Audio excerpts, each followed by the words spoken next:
Yo, this is another episode of the Steven from the Old Time Podcast. Listen to my dad, he's awesome.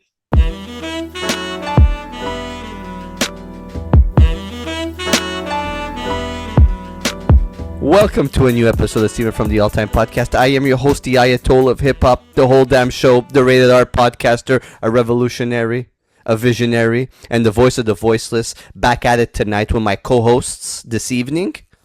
Hey, yo, it's me. It's Milenko, your favorite French Canadian, the one always editing, the one who's always on front of the computer trying to listen to what you're saying. How are you guys? Hey, you know what's funny? Hold on, before we introduce the other guy. We took a little break because I wanted to give Milenko a break because I felt really bad for him. Yeah. So it's for you. And our another co-host this evening. Hey, what's up? What's up, everyone? You recognize the voice. It's the greatest there is, the greatest there was, and the greatest there ever motherfucking will be. Derek Alltown. Boys, how are you? Everybody's doing well? 100%. Oh, and like and 100%. subscribe. You're listening. You're watching us. Trap's not here. I got to do my due diligence. Please like. Please subscribe. Help us out a lot. Leave a comment down below. Let's get on with it. 1, 2, 3, 4, 5. I hope you liked and subscribed. Trap is actually really good at that. Huh? We should just invite him to do that. We always forget, dude. Always. We're horrendous at it, but it's okay. Boys, like always, when we take a little bit of a break, we have an abundance of music that comes out. I don't know how you feel, but again, another couple of weeks of just crazy amount of projects that have come out. The intake of music the last couple of weeks to a month have been too much to me that I can't stick to one album. I'm having trouble now being able to stick to one album and really going through an album because I'm jumping from album to album and then finding myself going back to those albums. So it's a bit harder to really intake the music now. And I'm falling back in love with rock music. So that kind of has been like taking a bit more of my time as well. I don't know about you guys, Milenko. Surprising. I've been listening to a lot of it's so much albums. It's true. It's so much albums. It's too much. And me too. I've been listening to a lot of Death and Immortal, like usual. Death, like somebody dying, or the band Death? The band. Okay. The band. Spiritual Healing. I love that album. I Okay. think Death is one of the most underrated. Bands? I think. I never hear people talk about them. It's a band that nobody ever talks about. You just see a couple of people in Montreal wearing their T-shirts. And Not that, much. I've seen. Downtown. Not much, but it's just simple riffs. It's fucking just hard. I love those vocals as well. And just good riffs. The only thing is their songs are so long. I think they could have been better if they structured it like shorter. But still, man, Spiritual Healing. Oh, I love that album. Back and forth.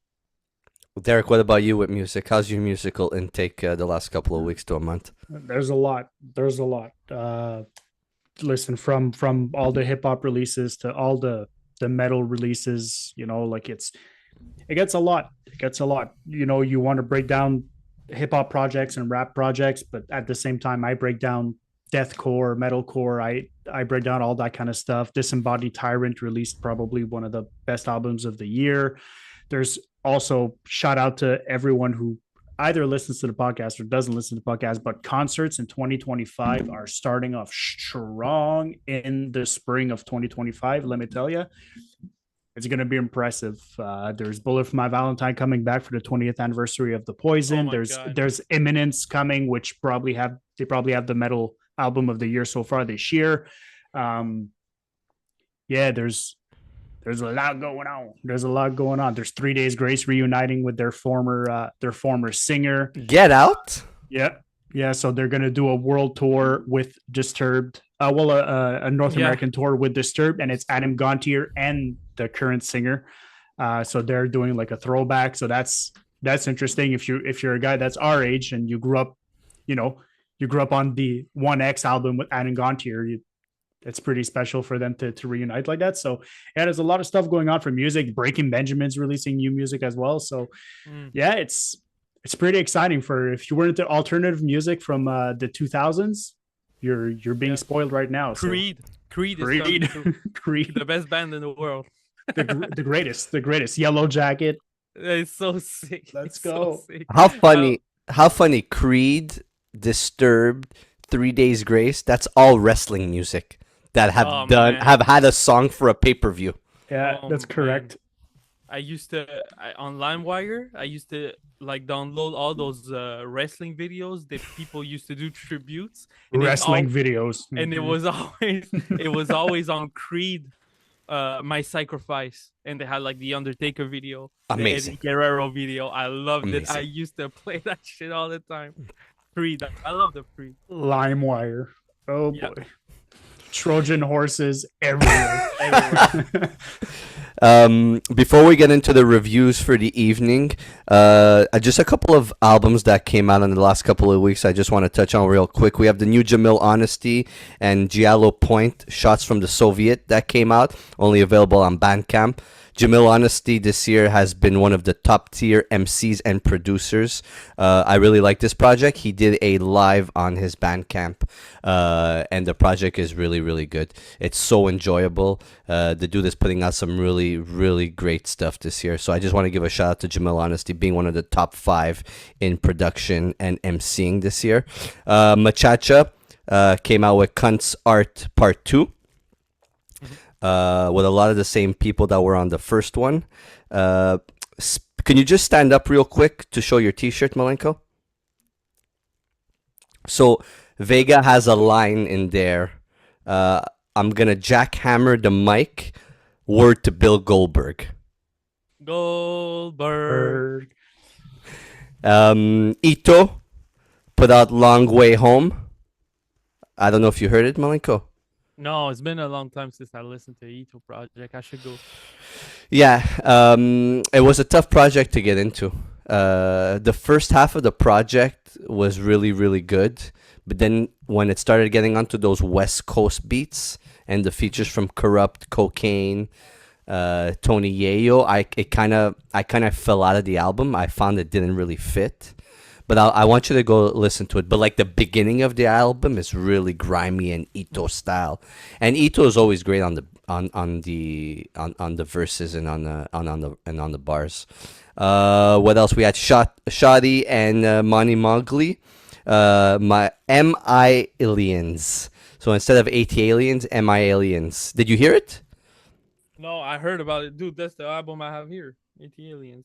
Fuck, tonight everything that has to do with something, you have it in your room. It's crazy, huh? All that. Yeah, another great project that came out. We have the new Este Nac and Giallo Point. Papitas 2. Yeah, I haven't had time to listen to that either. Oh my god. When you will stop like that for 2-3 weeks, it just piles up. Jesus. Vic Spencer. Psychological Cheat Sheet Part 5. Just a crazy amount of projects. You've listened to the UFO Thief and Spanish Ran, Painting Houses Yes, 2. I give it Fuck. one spin. Malenko, fucking go back to that project. It's something that I put on one night. I was like, fuck, it's true. This came out.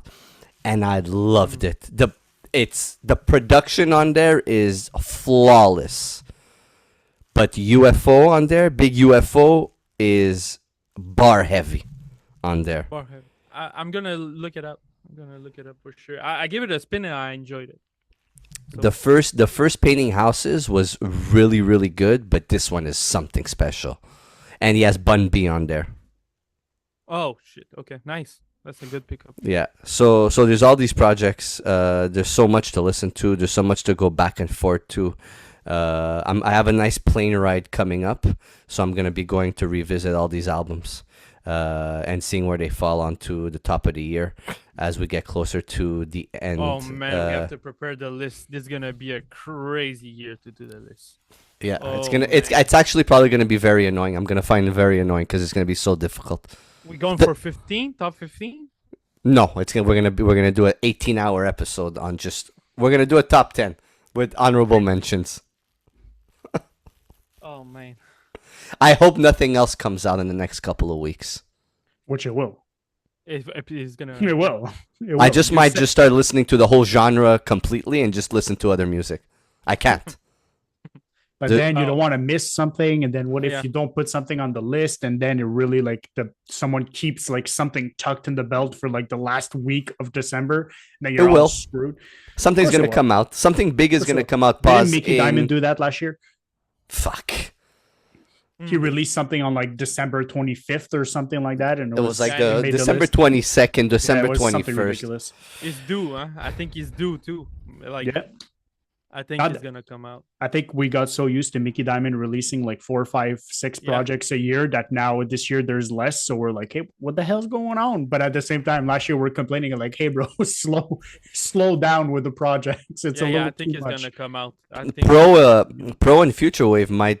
I'm hoping Dirt Wave 2 comes out. So we'll see. we never know. We'll see.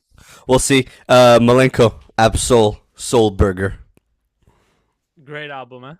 I love that album. It's a great, and that came out of nowhere because he Yep. didn't do much promo for that. He did a couple freestyle here and there, and he dropped this album out of nowhere. Yeah, and it's a very enjoyable project. I don't think it's his best project, but it's not far from his, I would say, his third, maybe fourth best project. I just find when an Absol album comes out, the way you need to intake it is in doses. You can't all intake it in one because there's so much that he puts in when he gets into a project, and his lyrics are so. How do I explain this? They're kind of weird. You kind of got to go back to really try and understand what he's trying to paint, that picture he's trying to paint.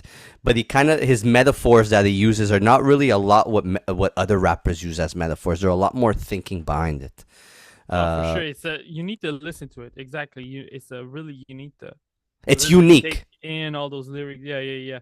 And he came out of nowhere, man. And I called you at the beginning of the album because the beginning was banging.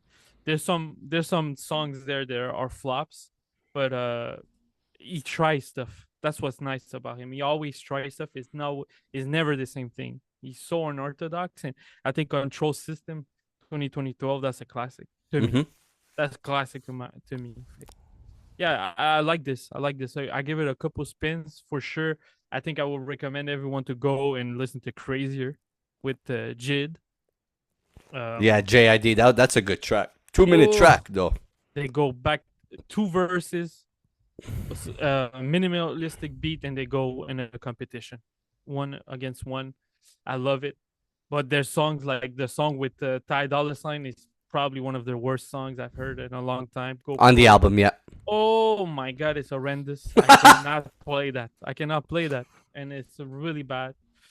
But the opener 9 Mile is amazing. Payday is amazing. 9 Mile is with the Belly, the intro to Yeah. Belly.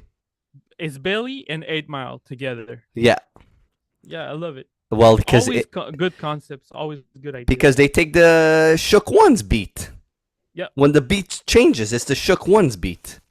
Exactly, yep.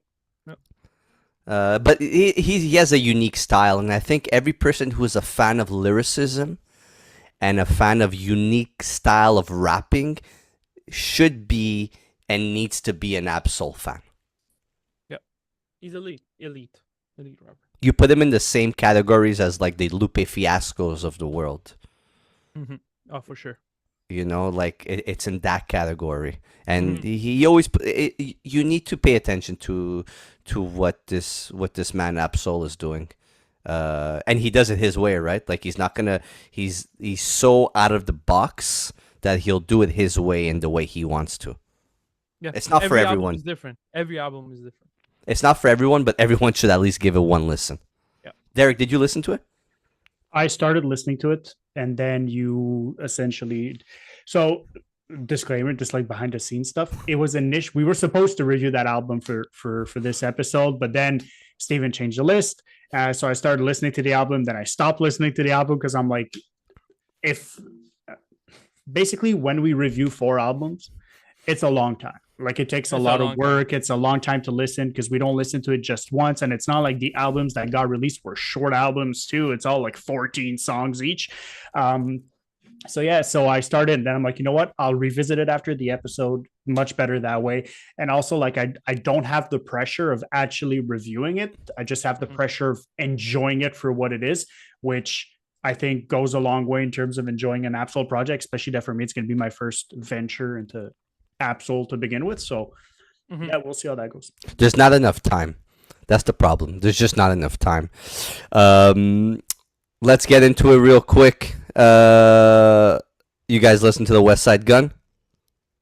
Yes. Still praying? Yep. Me and Lukey did the live. Shouts out to Lukey Cage from the Abyss podcast. I appreciate you. Thanks for doing the live. We reviewed and went through 11, the small EP, and we did the Still Praying. I want to hear your guys' thoughts. Let's go with Malenko with West Side Gun, Still Praying. What are your thoughts? It's gonna be super short. It's gonna be super short. I think I'm gonna surprise you, Steven, but it's okay. But it's a classic West Side Gun formula, A to Z. There's nothing surprising in here. It's straight up like for the fans.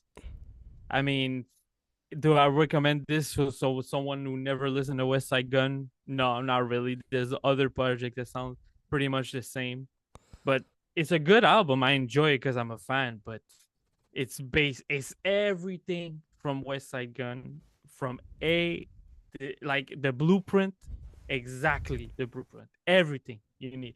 You have the wrestling skits, the bells, sinister intros. Weird fucking song structures, 2 intros back to back for what? I have no idea. Those cuts, you always do the cuts. That's old school West Side Gun with the cuts.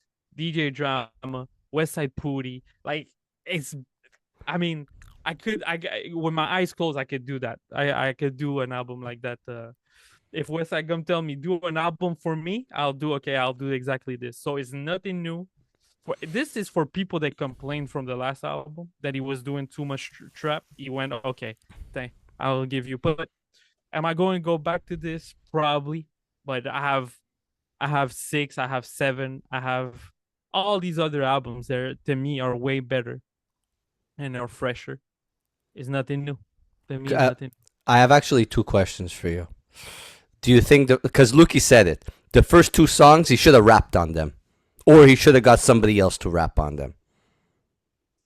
Do you think those first 2 beats, if they would have extended it, could have been tracks that he could have rapped on, and he could have used those beats to rap on? Because I think he should have put just one. He should have put 2. I think he does this in 2 hours, and I believe him. I honestly believe him. This is a easy thing. I think it's a good thing and a bad thing. Honestly, for the same effort he puts in, is the same effort I'm gonna go back to it. I just think it was important for him to have a song on there where he's getting introduced by a wrestling announcer. I think it made sense for him to finally get that. Like that, when I heard that, I was like, okay, this is the right way for you to be able to start off your project. Maybe Wally Faye, you could have removed it. But keeping the Justin Roberts there and introducing you is something that you kind of have always wanted because of what you're doing with Fort Rope and what you're doing with the wrestling and integrating that with hip hop. And, you know, he just did the Heels Have Eyes 3. Like, I think that was very necessary for him to be able to have that on an album where he's being introduced. Yep. To me, it really is. I'm not cold or hot to it. I really didn't. He could have not dropped anything in it. I wouldn't care. Like, I don't care about this, really. Really? Steven, we listened to this album a million times already.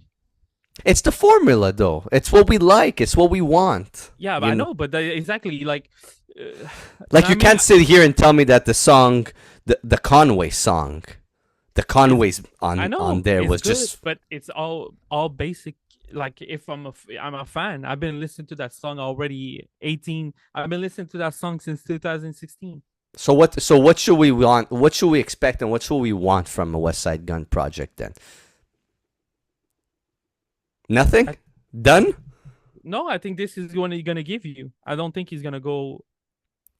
This is exactly when he's gonna give you. When he experiments, people on Reddit, the Griselda Reddit page, just becomes crazy and criticize everything they do. And when he get this, they're gonna criticize it the same. So he's stuck in that place. I think he really is. You know what I think? I think What? it's good to get projects like this from him because this is what we want from him, and this is what we want from this style of hip hop. And we're fans of wrestling and we're fans of what he does, so we're always gonna pay attention. I think what he needs to do now is he needs to come out now with either another Griselda project with all three of them, or he needs to have him and Conway, but not him and Conway that came out a couple of years ago and then puts it out in the moment. An actually fresh project of them two going back and forth, like we heard. Because the project that came out last year, Hall and Nash 2, was just older songs and a couple of newer things put on an album, which is fine. I'll take that any day of the week. But I think now he needs to start doing that again. You know what I mean? Have them to put out a project and surprise us with something, or something with Benny, or the focus on the Stove God. See what you could do with curating that and how you could be on that project. That's just my 2 cents on there. And Derek, yeah, what you thought about it? All right. So let me preface by saying that, but I had heard the name West Side Gun. He is quite notorious in the hip hop community, and this is a community that I'm new to. And I'll just say this, and once again, I mean no insult, no harm to anyone, but this style of hip hop is the reason why metalheads stay away from hip hop. Oh yeah. All sure. that I could hear on this album, and I literally wrote it on my little piece of paper. I wrote "what the fuck" and then brr, guh, guh, guh, ha. That's all it is. It's basically when Steven listens to hip hop, that's what Steven does. Just brr, guh, guh. That's all there is to this, and there's a style and there's a type of people that like this. And for me, being too new in this sphere, I find this really, really, really, really hard to get in. I mean, there's some tracks that are above average, that are better than average. I think for me, Speedy 40 was really good. It was dark, it was moody, it had a little bit more of a more composed classical hip hop sort of tone to it. But then like the rest of it was, yeah, it was just all right. It's definitely not my brand, not my style of hip hop whatsoever. Yeah, I think it's very niche. Like it's kind of like metal music. Like there's a specific type of metal that people listen to that's not for everyone. This is the type of hip hop it falls into the category of hip hop, but it's very niche towards a certain style. And I think it's not for everyone, and that was definitely not for me. It was also my first time ever listening to West Side Gun, so I feel like there's probably better projects for me to listen to him first rather than this one. So I think I probably suffered from that to begin with. I just went in there like cold turkey, and I was like, this is way too much salt on everything. So yeah, so I'll reserve judgment to listening to more of his stuff. I'm not close to listening to more of his stuff. I just want to listen to maybe a more muted version of this style of stuff first. Yeah, the ad-libs are always louder than the lyrics on West Side Gun. Always louder. It makes the appeal of it. That's the first thing that when I listen to it, make me laugh. The ad-libs and stuff. But then you get it's like a wrestler that comes out with like a wacky, catch line, but then they catch on to it. You're gonna say after, but yeah, I mean, if you listen to this, it's Still Praying, Derek, I told you just listen to like pretty much all these albums once. I don't think there's nothing much different. And then You Pray For Me was pretty different, and Derek Paris. won't like that. Derek won't like and then you pray for me. It's not up his alley at all. I Pray love for that. Paris. I think pray for Yeah. Paris are always the safest bet because Fly God would be something that Derek would probably get into. I think it's Yeah. more. It's more.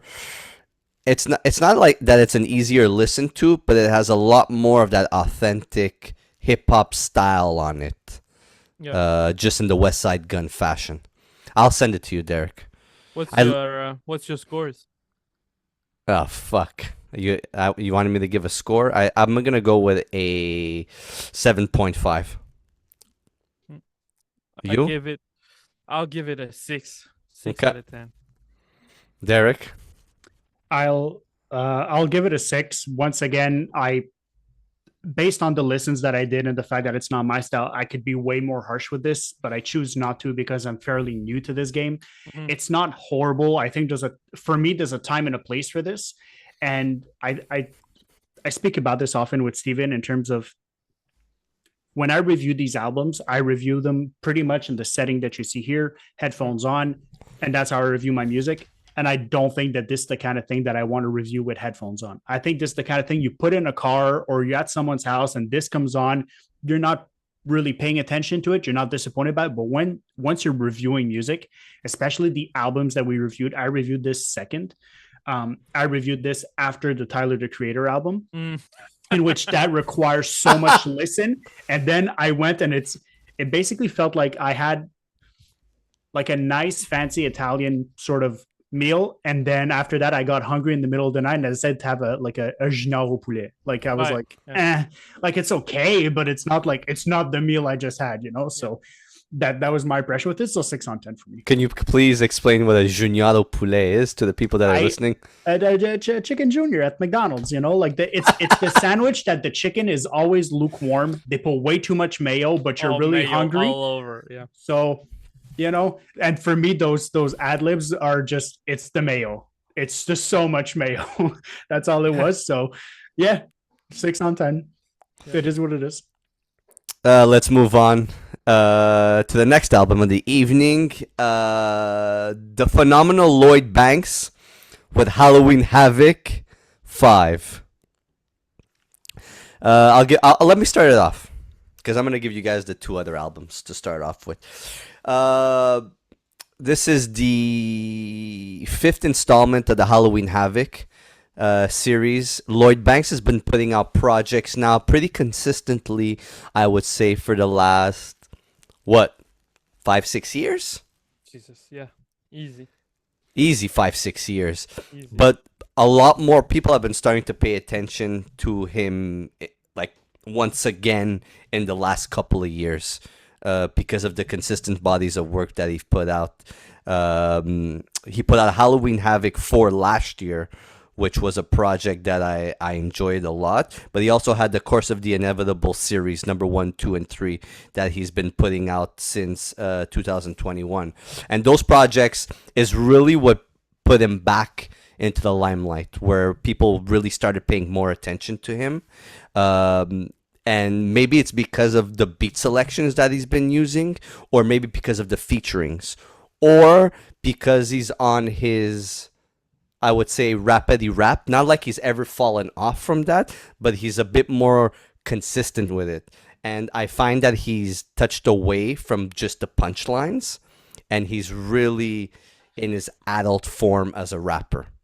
He's really giving us storytelling. He's really giving us explanations. He's really stepping into what an older artist should be doing as an MC, right? Whatever his age was, whatever he's gone through, he's really able to put that on paper and being able to create really good projects with it. I'm gonna go out and say this is my favorite project since 2021. With the Course of the Inevitables and the Halloween Havoc 4, I find this project, look, it has no featurings. This is a project that you could just press play and you could just consistently go through it for the 46 minutes, 50 minutes that this project is.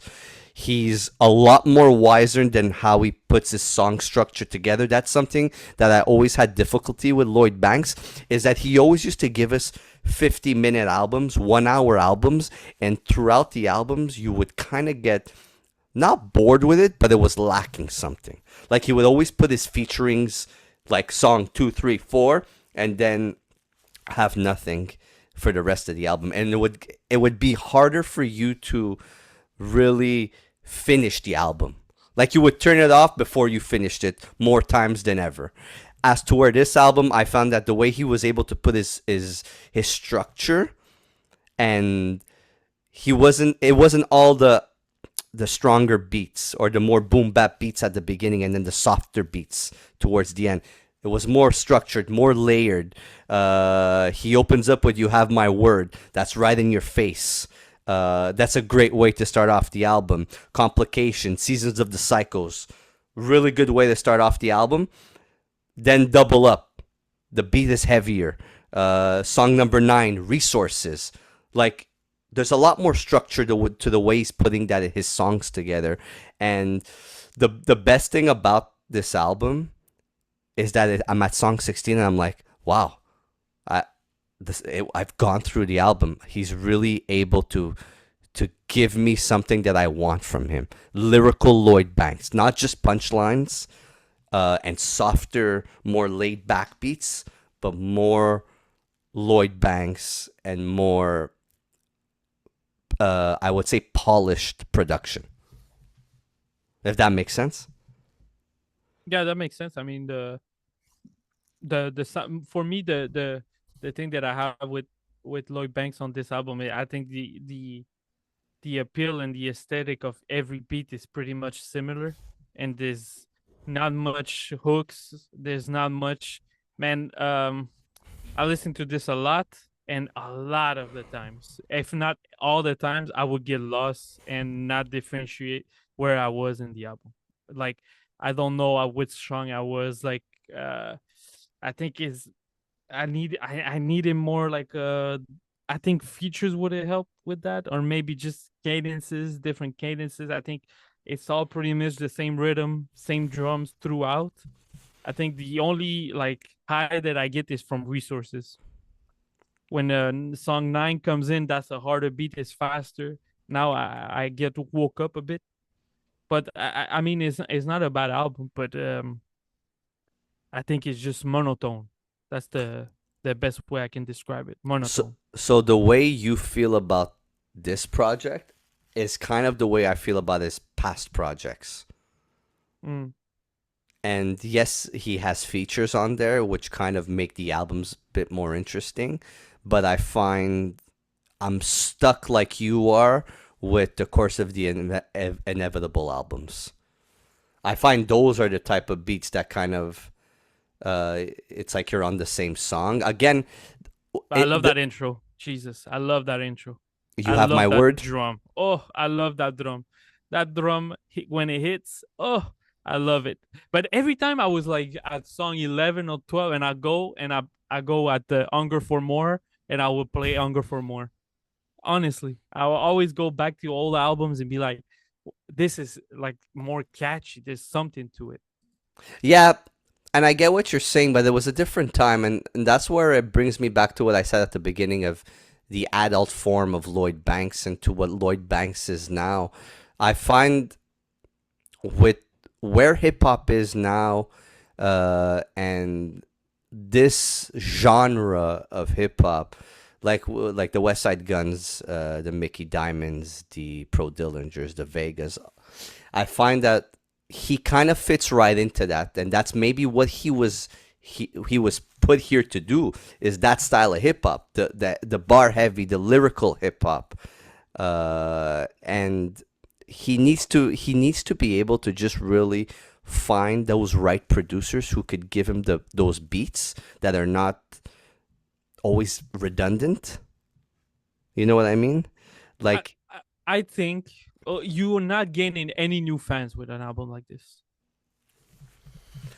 That's my take. I don't even think it's gaining new fans. This is pretty consistent. If you know Lloyd Banks, you're gonna know this album. But other than that, you put this to someone who never listened to Lloyd Banks, it's gonna be tough for them. They're gonna be like, okay, 3-4 songs. I get it. What style we trying to get here. I like the Halloween Havoc concept. It's pretty sinister, but again, I think it's pretty like it's consistent, but it's monotone. Do you think less songs would have made you think different if you put on maybe 10 songs instead of 16? Yes, less songs, and I would like. I think he should go full on experimental on some stuff. I think so, like a Conductor Williams, I think he should get one of those guys and do a mini project with them and go with a beat that's maybe not. I mean, at the same time, the people that listen to Lloyd Banks, I kind of see the age range and like they don't want to hear experimental Lloyd Banks at this stage. So I think he needs to work with one producer. I think his next projects pretty after solid. this is just have one producer. Pick an alchemist. I don't know. Pick somebody else that people are working with. Imagine this dude with like Spanish Ran beats. Like we're talking about the Halloween Havoc sinister type of sound. Mhm. Spanish Ran could do that style of beat. He's given those beats to so many people that why doesn't Lloyd Banks really kind of step out of the box in terms of who he's using with producers and really go to one producer and match that energy or that's his style with a producer that will make him fit more and maybe really be able to produce him, because the thing with the Lloyd Banks albums is that nobody produces him. Lloyd Banks needs to be produced. 50 Cent used to produce him. Now he's just doing everything on his own and taking different beats from different people, and that's maybe where people get stuck. That's maybe where I got stuck. Again, the albums are good. They're consistent projects, but there's that time towards in the album where you get stuck and you get lost and you're just like, okay, it's kind of sounding the same to what you were saying, Malenko. Derek, I want to hear your thoughts on this. Yeah, it's pretty much the same thing, y'all. So for like, I had never listened to a Lloyd Banks project. I had heard of Lloyd Banks before because I think like early mid 2000s. G Unit. Yeah, G'd up. For sure. What was it? There was G'd up. There was You Don't Know as well. Beg for Mercy, Warrior Part 2. You know, like those are all songs that like were really popular, like 2004, 5-ish. I don't remember exactly, but it's I feel like it's around that area. Exactly that. And like for me, Lloyd Banks, because at that time I wasn't really into hip hop. Lloyd Banks for me was like the feature king. Like whenever Lloyd Banks featured on a song, you were like, oh shit, this good. You know that song is about to hit really hard. But for the same reasons that he's for me at the time was a feature king, I feel like listening to a full album, it feels very redundant. Song 1 sounds the same as song 7. And to your point, that's exactly what I felt, and I wrote it down. I feel like having a producer to manage him in a certain way of like, listen, we'll do a project together. This is the point where like you need to switch it up, change the sound, change it on people, so on and so forth. Because like Malenko said, I put it and I was listening to it, and I listened to it on YouTube. And if there would have been no ad breaks between the songs, I would have swore I was listening to the same song. It was very redundant. It's very much the same. It's a lot of bars, which, hey, bars are good, but an entire album just of bars, and especially Lloyd Banks, he likes to make everything rhyme for like 6, 7, 8 sort of lines, and then he starts another 6, 7, or 8. Mm-hmm. It gets very redundant, and unless you have the lyrics in front of you catching everything he says, a lot of it after like maybe the 4th bar, the 5th bar starts going over your head a little bit.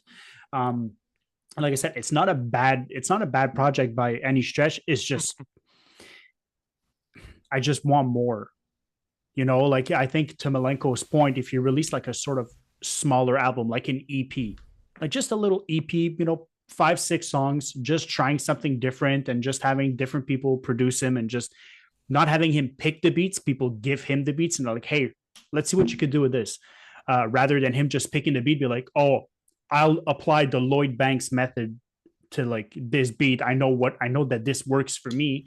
I want to see him approaching it in a way of like, I don't know if this works for me. Let me see how I can make it work. I feel like that would be a lot more interesting and a lot more captivating than this project he put out. So yeah, it's pretty much all I got to say on that one.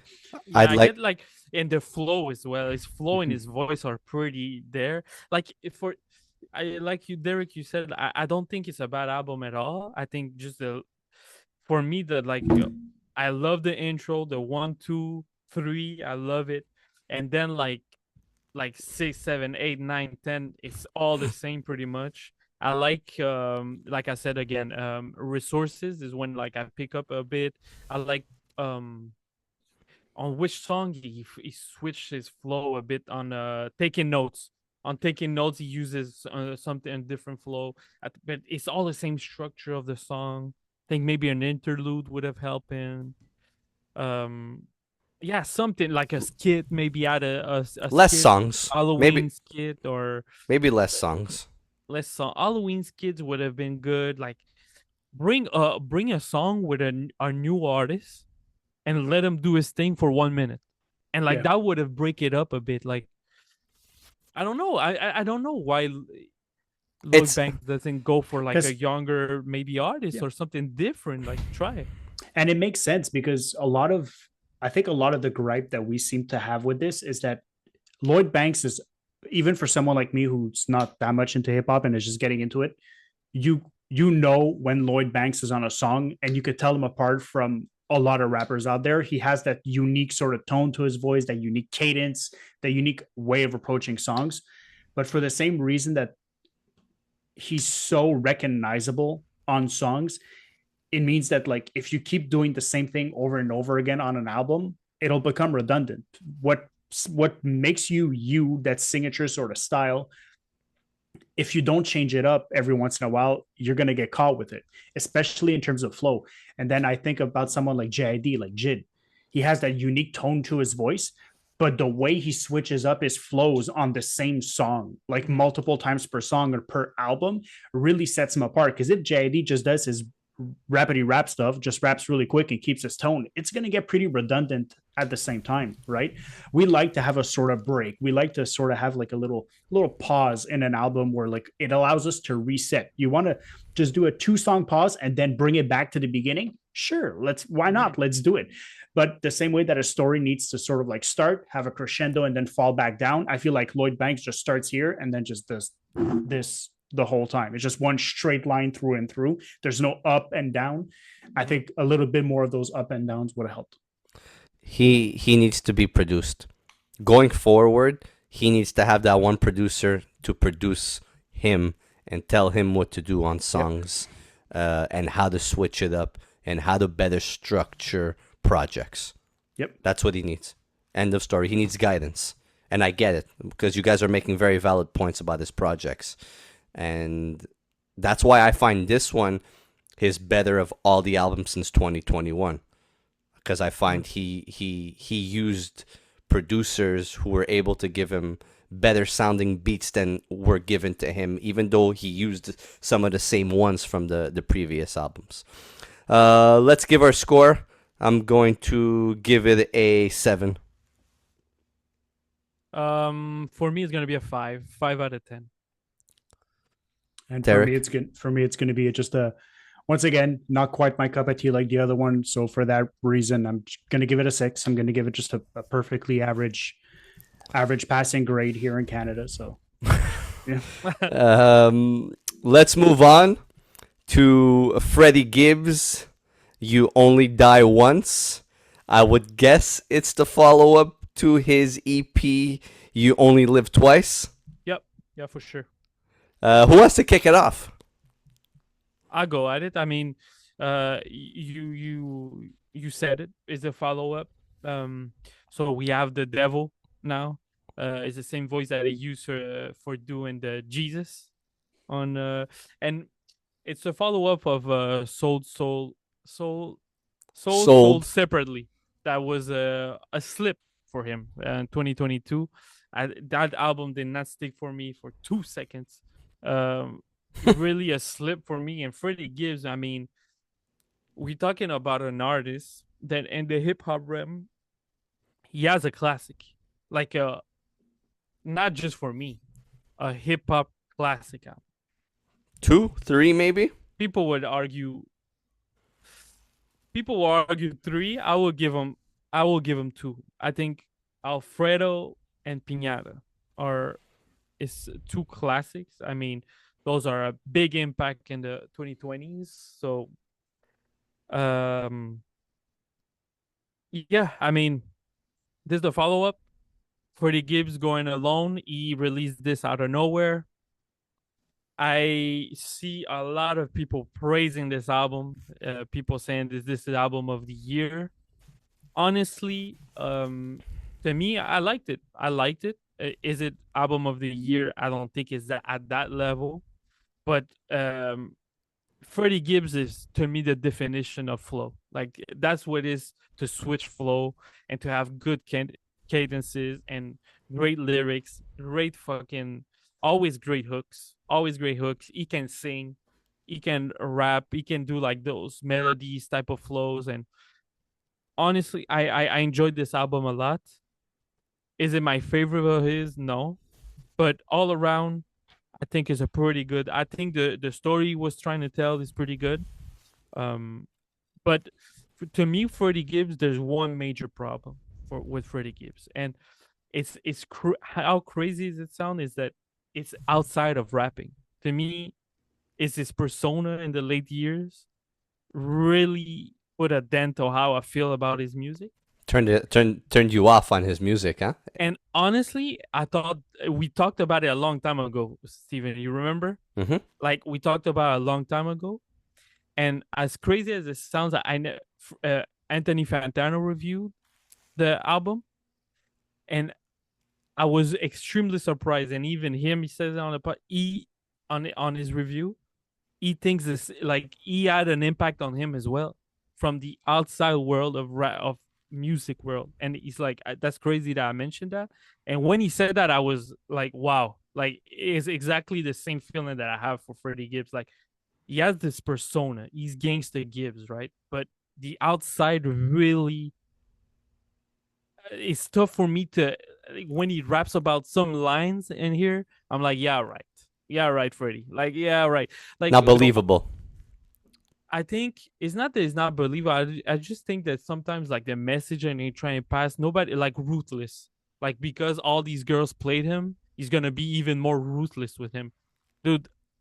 That's a thing that we used to like. I thought that when I was 17 and I got my like a girl like it broke my heart. Like that's what the mentality I had when I was 17, bro. Like you need to go on. And of course, like his personal relationship and all that, and all he's been through lately, and all those beefs with rappers, and you see him acting. So sometimes, like, oh, okay, yeah, right, Freddie. Like you're gonna tell me those things, but all around for the music wise, I enjoyed it. I really enjoyed it. There's some really good gems on here. Derek? Yeah, I really really enjoyed this. Once again, because I come from the outside world of hip hop, I don't know. I've heard the name Freddie Gibbs, but I don't know his out of music persona. I don't know the gangster. I know he was on Rogan once. I know that much. That's about the extent of what I know. So diving into the album, I had no idea who he was other than like the fact that he did music. And I thought it was really good. I'm not going to repeat everything that Milenko said. But I think his storytelling in a song is really, really, really up there. I think it's really good the way he crafts his line to tell a story. I think he does that really, really well. Rapping skills are up there, from flow to cadence to tone to everything. I think he's got it. I think whatever he puts in his cereal in the morning, he's doing well on that front. And I think for a lot of this and the criticism that we had with the Lloyd Banks, you absolutely do not have that criticism for Freddie Gibbs. He switches 100%. It up. One song is not the same from the other, though you could tell that there's a story and a sort of like a body of work, like a theme to his body of work that he's trying to put together, and he doesn't stray from that in any point. but that all the songs achieve it in a very different way. I think from the interludes to everything, the visualizer also that he set up for this on YouTube was really, really good. Yeah, I think he has some smooth, mellow stuff. He has some jazzy beats in there. He's got some great beats. He's got great bass lines on some of this stuff. I think Brick Fees is really, really good. I think Steel Doors is really, really good as well. Might be the best song on the album. And then I think like a song like 30 Girlfriends, though it might not have the impact, it's very catchy. It's sort of like that one that you just put on and you just listen to it very, very like casually. Yeah. And I think from even at the end, even Origami, I think the way the last 3 songs come out on the album, which is like Ruthless, Origami, and On the Set, is the perfect way to taper down the album as well, because you had that chunk where it's a bit more meaty, a bit more dramatic. And then Ruthless is like that smooth, mellow kind of beat. And then Origami, it's like late night and jazzy a little bit. And then On the Set is just the perfect way to send it off for anything else. Overall, I think this was really, really solid for me. Like my first listen to a Freddie Gibbs project, I think this was really, really good.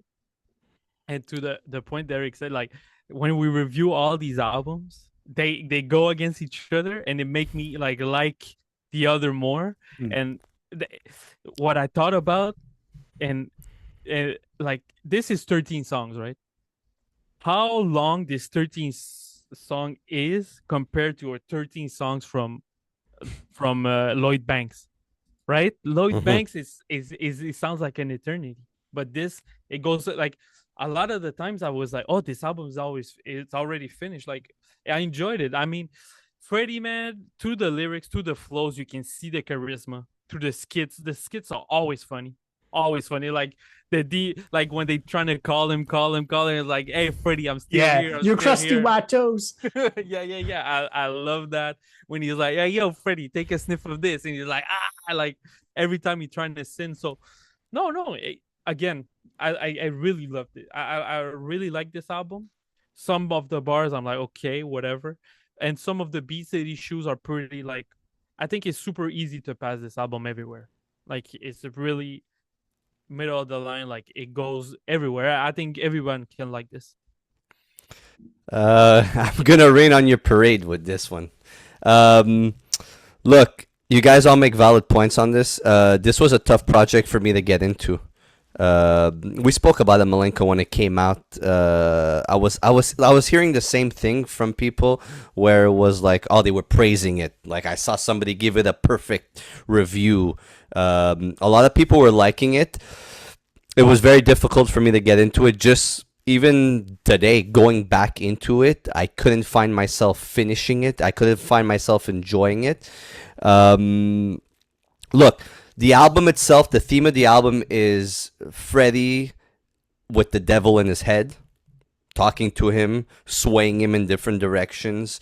And I find this is more of a explanation album. And him and Freddie fighting his demons. That's what I find this album. This is a thematic of the album. Just look at the cover, right? There's a bunch of, what would I say? They're all a bunch of demons and skeletons and a bunch of creatures trying to pull him in. What he's rapping about, what he's trying to get off his chest, is basically what the album cover is. Cosmo Freestyle, super enjoyable. Status, the intro. I like how the album starts off. It kind of makes you think it's gonna go into a different direction. I'm always the fan of bangers at the beginning of your album, something that hits you hard, something that punches you in the face. But I like the way that this album was started, because when you look at an album cover, you kind of want to, when you hear the album start, you want to kind of get a vision of what the album is going to portray to you. And the intro and what the album cover is kind of go hand in hand. And again, he's trying to fight his demons. He's trying to give us an explanation of what happened to Freddie Gibbs in the last few years. Okay? It's kind of almost like an apology of like, look, this is what I've gone through. This is the perception people have of me. Okay? This is who I am. and this is what I need to go through. This is what I've been going through. Wolverine to me is the standout track, where again Wolverine to me is a track that I enjoy too, because I like about what he's talking about there, and he's able to flow almost perfectly on the laid back beat. You guys mentioned Brick Fees, okay, but again, throughout all these songs, he's explaining himself of why he didn't drop music, why he's been laying low. He writes, "The devil sent the reaper to my door and never took me." Mm-hmm. That's something that stood out to me on the why Freddie Gibbs was kind of laying low the last couple of years. He mentioned that people were scared to collab with him because there's too much controversy around him. I just find that acting. He's been into acting a lot. Yeah, he's saying that he's gonna be an actor soon. He's gonna be in the Grammys. He wants to, not in the Grammys. He wants to be an actor now. Like he's getting into that. So that's why I think he's checking out of the hip hop game a bit. Yeah, and I think it's because of the character, his persona. People kind of as you get older, you kind of don't want to have to really pay attention to stupidity, because the last couple of years, and Derek, you just started getting into Freddie Gibbs. Like, I was a fan of Freddie Gibbs. Me and Malenko were the guys that were excited when Freddie Gibbs would drop the projects, because we could not wait to hear what he was able to give to us. And he kind of fell out, I would say, the last 3 years. Like, the sold separately to me. Like, there was good tracks on there, but it's nothing that resonated with me. And maybe it's because he had to do a follow-up to Alfredo. And it's almost, if you think of it, impossible unless you come out with another project produced by Alchemist or by Badlib. But it's the character and what he was bringing to the table that kind of made me fall out of liking Freddie Gibbs and not enjoying Freddie Gibbs and not believing Freddie Gibbs. But I find like this album, it lacks substance. It kind of falls off for me at about the Rabbit song. What's the Rabbit song called? Rabbit Island? Rabbit Island.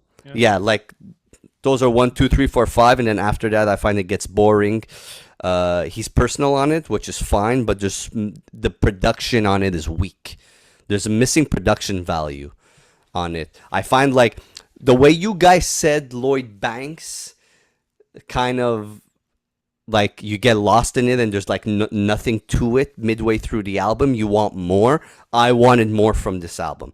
I find like you press play and as a song 5, it's the same thing throughout the rest of the album. There's nothing interesting. He gives you that interesting in the first 5 tracks, and then that's it.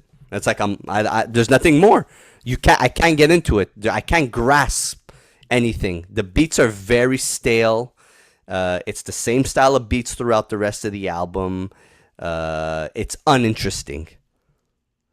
That's why when I see people review it, I'm just like, okay, what? Yeah, he's personal. Yeah, he's more emotional on it, but he's lacking something. He's lacking the energy of Freddie Gibbs. He's lacking what we want from Freddie Gibbs. Yeah, Alchemist could give him laid back tracks, but he sounds more organic on an Alchemist beat. He sounds more alive on it. I kind of feel like this is like he's fading out and he's done after this. It's like here. I think it's in between album. I think it's a bit in between album. I think he's getting something prepared bigger. I think he just released this just to put a statement out here, but I think it's something bigger is coming out. Look, Freddie Gibbs works amazing with one producer. All my favorite albums by Freddie Gibbs are the one producer albums. Madlib, Alchemist. He's done his stuff with Static Selecta, but he always shines. He's always able to put out really good projects when he's produced by a producer, and that producer gives him the beats, and that's it. He's not taking beats from different people. There might be one album that stands out, and it's different produced, and that's Babyface Killer. Babyface Killer to me is always gonna be my favorite Freddie Gibbs album. I don't care what anybody says. That Freddie Gibbs, Gangsta Gibbs fucking project. I swear to you, that project, I could listen to it any day of the week. It's I just think ESGN pretty sounds like that too. SGN was good, but Straight killer. I find mean, now I still think he's one of the greatest rapper in the 2010s. Like easily. I'll take him. I'll take his discography over a lot of artists. Like a lot of artists. well, but if we go Like- back and we want to really say like what are his standout projects, there's really 4. Babyface Killer for me, Bandana, Pinata, and Alfredo. Fetty is Oh, Fetty. Fuck. Fetty is golden. Poop. It's one But producer. But even to Milenko's point, right? Shadow of a doubt. That's 5 One albums. producer. That's 5 albums in the Yeah. last 10, 15 years. That's a good hit rate He's a for killer, dude. most people. Most people have trouble releasing one really solid, like body defining, He's a like killer, dude. work. Like 5, It's that's huge. impressive. That's I- impressive. We'll forgive him the one slip if ever there's one slip, you know? Like, and like Milenko says, maybe he's coming up with something I more hope. Freddie Gibbs-ish, and this is just him sort of like explaining the situation, being like, hey, I'm still into making music. This is what happened. There's things coming. Maybe that's what it is. Maybe that's what it is. We hope that's what it is, because so far, even for this, for Steven to consider this maybe be like an off project for Freddie Gibbs, it's still not a bad project by any stretch of the imagination, right? So Oh, no. if that's a bad project, I'm curious to see what a great project is, which I'll have to dive into his discography, but curious to see what the future holds. All the albums that we mentioned, Derek, I'll send them to you when I have a minute. But this lacks substance. You never It- heard of Pinata, Derek? I've Pinata? heard of Pinata. Like I But was never the. whenever I was shopping for the because I wanted to get this album. I wanted to buy this album. So And the Freddie hoodie Gibbs- and the t-shirt. Like, continue. Okay, so the Freddie Gibbs merch, by the way, shout out to Freddie Gibbs. His merch Sick. is off the chains. Mhm. It's so good. Yeah. And at first I was like, you know what, $22 Canadian for the album, that's not bad. And then I put in the cart, and then $46 of DHL shipping. Oof. I was like, nah, hell no. So then It's from texted- Cali. That's why. I've ordered stuff from California before that did not cost me $46 worth of shipping. Not saying that I'm not going to get it. I might just bundle up a hoodie or a t-shirt for me to justify the $46 worth of shipping though. But yeah, listen, I saw the Pinata. He did like a special like collaboration because Pinata, I think, celebrate like what, 10 years Probably. that it's been yeah. out, something along those lines. So he had like a limited, like not limited edition, but like a re-release of the album and merch and stuff. So it was pretty interesting. So I've heard of the album, but I haven't listened to it. To end it before we give our scores, I'll never take anything away from Freddie Gibbs's flow, ever, or Freddie Gibbs's structure and the way he's able to put his rhymes together. That's something I'll always like from Freddie Gibbs. But the musicality behind this project is very weak, and that's to my point where I say he needs to have that one producer produce him. Let's go with the ratings, Derek. I think for me, this is going to be a 7.5 on 10. I know we normally don't do 0.5s. I always do 0.5. Oh, But we always continue. do it. We always do. So I'll give it a 7.5. It's better than a 7, definitely better than a 7, but because he has so much other projects that are probably better than this, just listening to both of you talk, I don't feel like it warrants an 8, because I'd feel bad giving this an 8 and then hearing one of the other projects and giving that project an 8, because I don't have the scale of comparison fine. to do that with. That's So fine. 7.5 for me. Our job is to get you into artists, Derek, and whether you start from their latest project or you start from the earliest project. The beauty of music is that you're always able to go back to the artist's previous project because there's longevity behind it, and the beauty of discovering music. I'll leave it at that. Malenko? It's exactly the same. 7.5 for me. 7.5. I enjoyed this. I'm gonna probably go back to this, and it's back to form for Freddie Gibbs. I think he's doing something that he likes, that he wanted to put out. And again, I to me, it's like Freddie. I give it yes a 7.5 and whatever, but I still think he's probably top 5 rappers right now, easily. Like if you give me the J. Cole against this guy, I will take Freddie Gibbs every day. Like the fans always complain about who's better than J. Cole. Dude, Freddie Gibbs has been rapping better than J. Cole for years. He has a discography that's tough to beat, really tough to beat. I'm gonna go with a 6 on 10. It's not something I'm gonna revisit. Maybe it'll grow on me. Pause. Longer down the line, but what's gonna make me want to go back and listen to this? I don't know. I have nothing right now that's makes me interested in this project. Mhm. Malenko, the last review of the evening. I'll let you kick it off because you're more excited than my son when I bring him to Toys R Us. I mean, this is an album. Now we're talking about albums. Now we're talking about musicians. Now we're talking about composition. Now we're Talk talking your about shit, boy. fucking. Talk your Now shit. we're talking about an album, dude. This is Tyler the Creator. CHROMAKOPIA. It came out like what he gave it maybe a month of rollout, and the rollout was amazing. 2 weeks, I think. I think it's less than that. This guy, dude, he comes up with a whole concept, image, the merch, everything. Like that dude is a genius. This guy is a goddamn genius.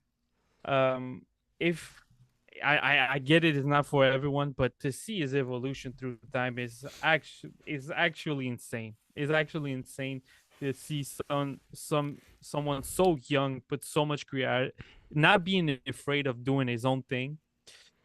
And we get CHROMAKOPIA, man.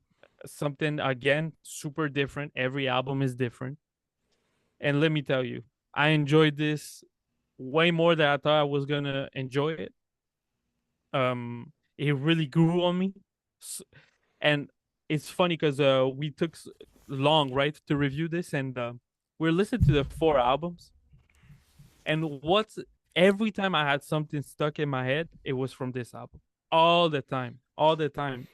And that's always, to me, that's telling. When I get something stuck in my head and I'm always walking and I'm like, can you feel that fire? Na, na, na. And It's always catchy. I'm like, and it's always one thing that stuck in my mind, and I hear something different every time. It's catchy. Tyler, I think I said it on this. I think he's like the brand new. He's like the reverse Kanye West. Kanye West is going down. I think Tyler's gonna go up. And in the future, when he's gonna be 40, 50, the guy's gonna score movies. He's gonna produce other classic albums for other people. He got his signature sound. There's not much that I don't like about this album. I'll talk about the negative right away. I don't know about you guys, but to me, the only song, because he always have that one song in an album for me that it's a miss. And to me, the only one song on here is Judge Judy. I don't like Judge Judy. I pretty much always skip that song. Really? Yeah, it's catchy, but I don't see the appeal to it. I mean, the subject matter is different. He's meeting someone, getting new experiences in and stuff, but it's not appealing to me. It doesn't get that sex appeal to me. I think it's pretty. And the whole Judge Judy, don't judge me, Judge Judy. I was like, really? Like, you can talk about something. And I kind of I liked it, but the highs are really high. I think the highs are really, really high. I feel like this is kind of the way you utilize all the artists and all the features on this. And he takes, there's everywhere there's someone for one little single thing. Dude, he brought back Santi Gold just to do singing in the background. Santi Gold just to sing in the background, not even a full part. I think this is like My Beautiful Dark Twisted Fantasy of his. I think this is really a Kanye moment for him and creating a sound and producing so many people. Have you guys seen the video that he released of of the back, like everything that the making of the album that he released. He Yeah, I didn't released watch it though. he released a small 6 minute video, really like edit really quickly about little parts here and there, and you can just appreciate how much he thinks about everything. Like he has an orchestra and he's telling the trombone what to do. Like this guy is just another level, man. So I enjoyed this album a lot. This is the all obviously I think this just stole the show for the 4 albums to me. Well, it's That's very different. It's the sound of it is different, and I'm actually really happy that we're reviewing it because I was debating on, is this something that first of all, is this something that I'm going to get myself into? I find this year is a very tough year for me to enjoy projects like this. I don't know why. It was the same thing with like the Schoolboy Q that we like went. any album that's well produced, you kind of is stuff for you. Fuck, I'm about to say some positive stuff, and then you just shit on me. No, it's I don't know. There's a sound that I'm kind of really gravitating towards this year. And also, like I mentioned at the beginning of the episode, I've been into a lot more of the rock sound, the punk sound this year. Getting back into artists that I love. So I'm kind of like, it's tough for me to get into certain things and maybe appreciate certain albums this year. But there's also like, there is some things on this album that I don't really like. There's some artists on here I don't really enjoy listening to. But here, the thing about this album, the first time I pressed play, I texted my friend, you guys know him, Steven. I said, fuck, this is a really, really, really good album. I don't want to like it, but I'm enjoying it so much. And then I sat down and I went back through each and every one of the songs, and I wanted to explain to myself what was I really enjoying in that first listen. And what I was really enjoying in that first listen is to a different sound of something I wasn't used to listening to this year, of a, like I mentioned, rock. The underground artists that we're listening to, I'm very gravitated toward that style of sound. But what I enjoyed a lot was the musicality behind this. What Tyler was trying to give us. Tyler, when he puts out an album, he really compacts everything into one, okay? And he tries and gives you all the sounds that he enjoyed listening to, or the artist that influenced him, and he compacts all that stuff. And here you can hear so much different styles, from an Erykah Badu style to a NERD style in here, to a fucking Kanye West style in here, to just something like, you hear trombones, you hear trumpets, you hear loud noises. The best thing about Tyler is how Tyler is able to structure a song, right? He's full able, album. I mean, yeah. but the songs really flow into one another, and I think that's Oh, yeah. important for when you're trying to do so much with an album. Like the Tizo Touchdown, the Glorilla, the Sexy Red, the Lola Young, like those are artists that I'm never gonna listen to on their own. I kind of find some of the weak parts of the album are these features. Different than what you said, Malenko. Like the Sticky song, like besides the Lil Wayne and Tyler That's part. a fucking banger. But I find the sticky is very annoying. Like the chorus on it is just fucking annoying. I like Judge Judy.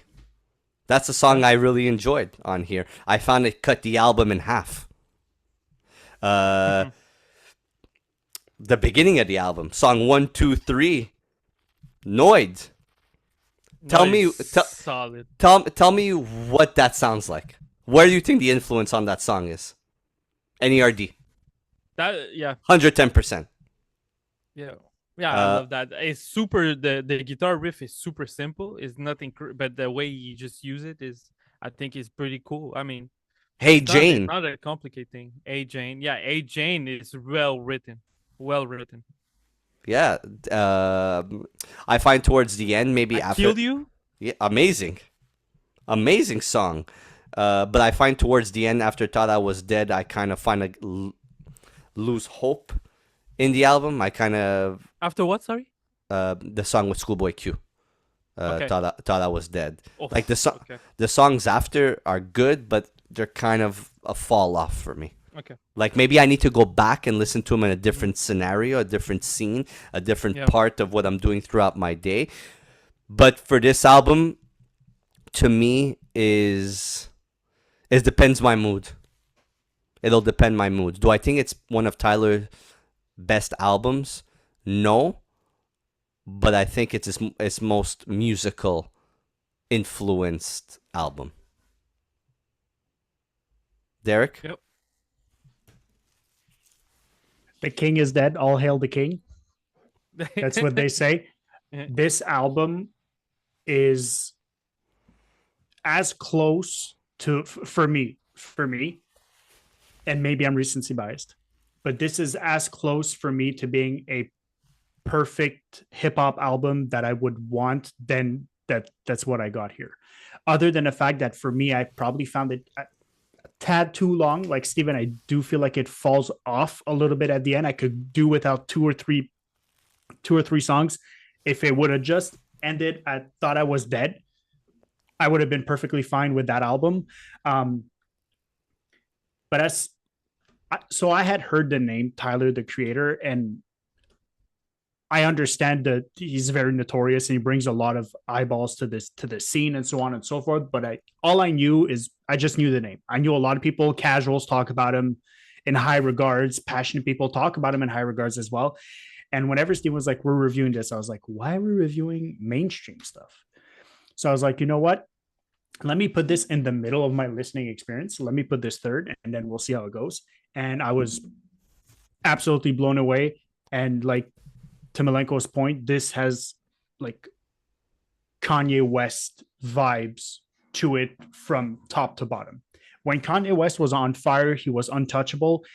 I feel like this is a flexing project for Tyler, the Creator, of like, now I'm untouchable. Because the way he structures the songs, the way the album is structured, from the intro to Ratata, which I think is hard. It's so good. That So song good. is Best so hard. Best song on the album. It's so good. To the Perfect way to start an album. Yeah, absolutely. To Darling I, the little Snoop Dogg like tongue click, Yeah. like that brought it back way back to the 2000s.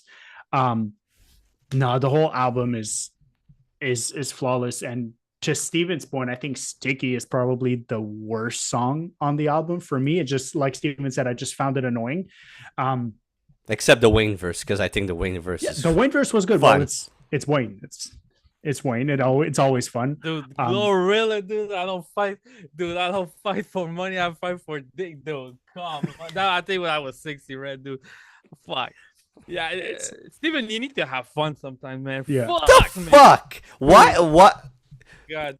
See, sometimes to me, this is a very, it's an issue that I'm having With me?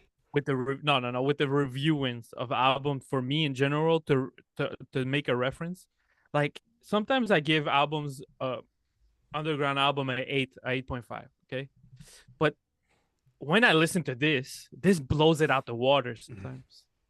And Which I'm is like, fine. it's tough to me to maintain underground versus an album that's consistent. Like this is a fucking album, you know? There's not many dudes that compose music.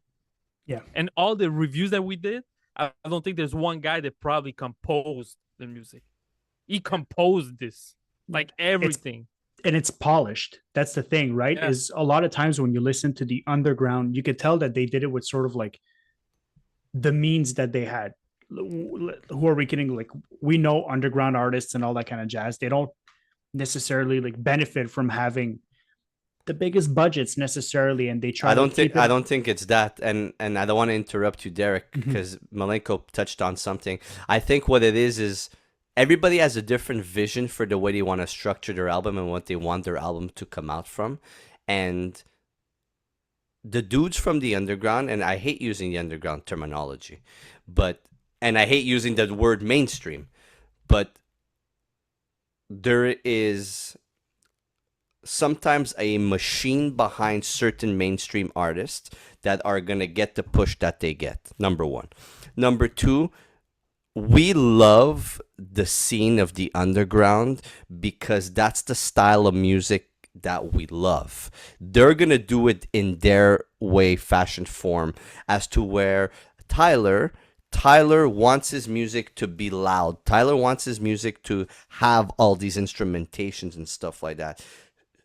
That's how he wants you to listen to his music, and that's how the other genre of hip hop wants you to listen to their music. It's just basically everybody wants you to listen to their music differently, and everybody wants to create their form of music differently. That's just basically what it is. And I agree with you, but the same way that you use the term the machine, if you had the machine behind this Tyler the Creator album and you had them apply the same machine, right? Give the same amount of money, give the same amount of budget, give the same amount of effort to an underground artist, it would probably sound better. And not that it sounds bad, and that's not what I'm saying in any way, shape, or form. But when you listen to this Tyler the Creator album, even if you don't know who it is, you remove his name from it. You just say, this is album A, B, C, and D. And in this case, we'll say it's album D because it's the last one we're reviewing. You can tell that there's a steep incline in terms of the quality of the music that gets put out, like the finished product of the music, not from a lyrical perspective, not from a music analysis perspective, just from the sound, the aesthetic, and what he created. You could tell that there's been probably a lot more effort and a lot more funds into that album. You could tell this is a very refined, near flawless project. As to the other ones, not that they're bad, there's missing like a little finishing touch to them that this Tyler the Creator album has on every song. And maybe it's to Malenko's point, like he said, he crafted this album from top to finish. He knew there's a reason why the songs are in that order, because he crafted it specifically that way. I think he probably just had an idea of how he wanted it. And like Malenko said, he was telling the orchestra how to do stuff. There's not a lot of guys who have that musical. There's a lot of guys who have the ear for beats.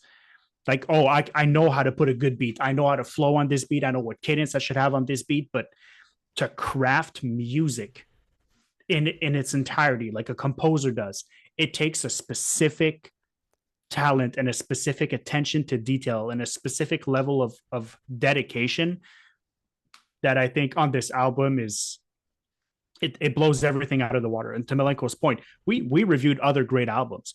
Like I gave Josiah the Gift a 9 on his album, and I think that album is damn near flawless as well. And for the same reason that was a 9 for what it is, this, I'll just go ahead and give my score right away. I think this is a 9 for what this is.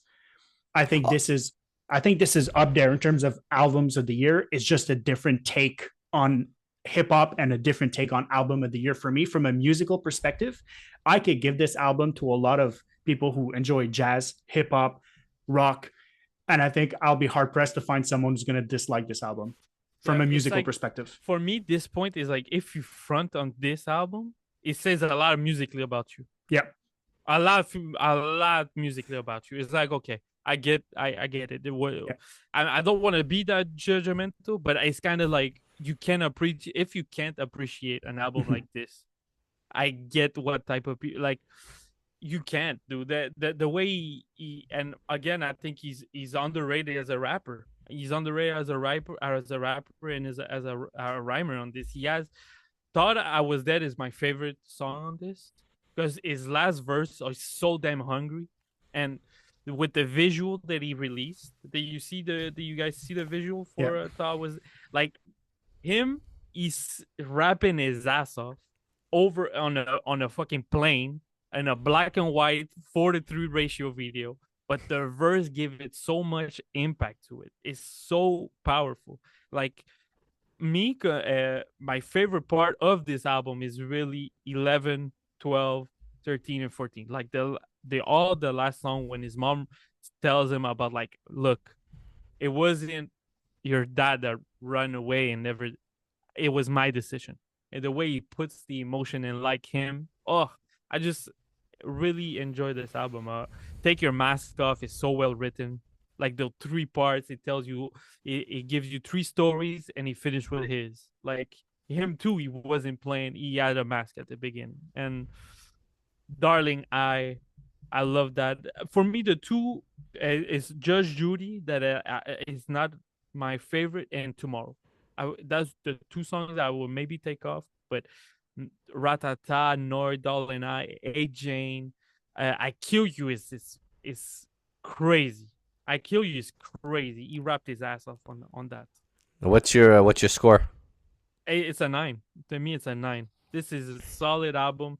It's not my favorite of his. I think it's maybe 2 or 3. I think Igor is still my favorite by far, but I, I mean maybe it'll grow on me, but to go in that second position. But it's a easy 9 out of 10. I don't see how something is gonna coast this for the rest of the year. I wanna just touch on the points that you guys were making before I give my score. He intended for you to listen to this album and get what you got from it. That he went into this album giving you everything you got, right? As to all the other artists that we listen to and that we review on here, and they go into making their albums a certain way for you to listen to. So it's different genres of hip hop. It's all hip hop, but it's all different genres. To where you said, Derek, the Josiah, you gave it a 9. Josiah made that project and intended for you to hear it like that. Yeah.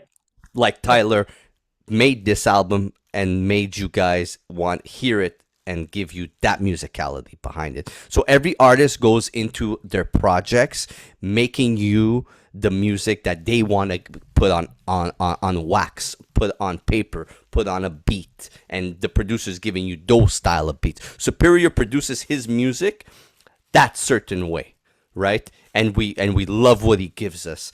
Vega gives us his music that certain way, and we love it. And all the other artists, to the Schoolboy Q's of the world, to the Kendrick Lamar, like Kendrick Lamar, you all know I'm a huge Kendrick Lamar fan, and I think all his albums are near perfect. But he crafts his music for us to listen to it, and that's what he wants us to give it. He does, like every artist, like Schoolboy Q's last project. I have it right here on my desk here. The Schoolboy Q last project. I didn't enjoy it, but Schoolboy Q went out there and wanted to give us this project this certain way, and for us to hear it with that certain way. You get what I mean? I'm always gonna have something against you for not liking the album, but on a quick note, do you think he says it on this? He's the biggest of the city after Kenny. Do you agree? Absolutely. Absolutely. Okay, thank you. But but then it's debatable. Did the game hear him say that? Huh? Did the game hear him say that? The game? Oh no, probably. But dude, the game is washed. It's washed. My score. You ready? I'm gonna give it a solid 7 on this. 7. Let me go back. Look, it's very moody. It's very moody. There's a certain time and place where I want to hear something like this. Look, Call Me If You Get Lost. I gave that album an 8.5. A project that you need to listen to, Derek. I think as Tyler gets older, as Tyler learns, as Tyler has a vision for everything. And I appreciate Tyler, the creator, because he's like us. When he likes something, he's able to express himself with the energy and the passion like we do. You get what I mean? He kind of reminds us like us with his music. Have you ever heard him speak about NERD? Have you ever heard him speak about Erykah Badu? Like, there's a love and there's a passion for it. So he's the way he talks about everything. Right? There's intention behind everything he says and everything he does. There's no wasted movement. There's no wasted word. He takes the time to speak on the things that has spent time thinking about. Yeah. Like other than that, he's not going to admit an opinion if it's just some washed up opinion. It's not him. It's not what he does. For sure. And like, to me, like a song like A Jane, dude, he just revealed that he has a kid. That, like, that's a huge, like, other artists wouldn't do it that good. You know what I mean? Like, that's a huge statement. Seeing you had a kid and telling that story, how he makes it is, and how he wraps around of him growing with no father. I think, again, and the performance of his mother throughout this is so personal. I don't even know how you do that stuff like that, but again, I think there's a lot of he's an look. He's an artist. He's an artist. He really takes his time with his music. He really wants us to get, like, it's like going to a carnival. The experience behind the music. This is gonna be Grammy nominated for sure. Yeah, absolutely. Absolutely. Oh no, the Grammy, they came out with it. It's not. It's gonna for next year. It's for next year. For next year. Most probably. My Delete Later from J. Cole did the Grammys. Can you believe that? What is that? My Delete Later from J. Cole. That album that lasted 2 minutes and Made had the Grammy. Can you believe? And no Blue Lips. They're fucking crazy. They didn't put Blue Lips. Malenko, I'm gonna send an email to the Grammys. Those fucks. Well, there's gonna be so much that wins. Because of my review, probably. They probably listened to my review of Future and Metro Boomin and they say, okay, yeah, Malenko's right. Let's put it in the Grammy. So shout out. Just want to say, by the way, if you're trying to buy this album, good fucking luck. And tour, like, this is the thing, right? We see these hip hop artists come through town, and I literally went on his website to look if he's, if he's on tour, if he's touring this album or he's touring whatever the case may be. Bell Center. Yeah. Listen, if you doubt the impact that this man has on music in general and the hype behind this guy and the trajectory that he's going on, probably going to be a sold out Bell Center. Yep. I have a lot of artists that I'm going to watch that are very famous across the world, and they're not even attempting to do the Bell Center in any way, shape, or form. Fuck, so, I'm not going. I would never go watch him at the Bell Center. The sound is going to be atrocious. The Bell Center has a horrendous sound. Horrendous sound. Look, Eric, tell me if you want to go. I'll go because look, to be honest, I never seen him. If it's this album that he's touring, it is. If this is what it is, I think So for the same way, I'm just going to bring this up real quick. For the same way that Linkin Park is coming back to Montreal, and I told myself that I wasn't going to go because it's still too fresh for me since Chester's passing. I'll listen to the new album, not a problem, but to go in concert, I think I'll regret my whole life not going to see Linkin Park when Chester was alive. There's certain projects that are impactful, and I'm someone that really feels his music. And the way that the way I felt listening to this album and just the complete enjoyment that I had, I will regret not going to listen to this live, whether it's good, whether it's bad. I know this is a project that I have to listen to it live because I know I've enjoyed it so much on CD that I know I'll regret it if I don't go. Boys, look, I'll put it on the table for you guys. If you guys want to buy me my ticket, I'll gladly come with both of you. Look, I give you the platform to come on the podcast and express yourself and all the music. Oh, so we owe you that. So you guys owe me. I'll come with you guys. Buy me the ticket, buy me some food, some drinks, and I'll be there with you guys. No problem. I have no issues with that. Anything else before we get up out of here? That's pretty much it for me. Nothing more to say. Nothing more to say. If you haven't liked and subscribed, please like and subscribe. Trap will give you 5 seconds. 1, 2, 3, 4, 5. Thank you for liking and subscribing. Thank you for sticking with us. We'll be back in next week, in a couple of weeks. We have no idea what's going to come out, what we're going to review, what's going on. But I appreciate you both. Thanks for joining. If you're not down, we got 2 words for you. Like and subscribe. Peace. Peace.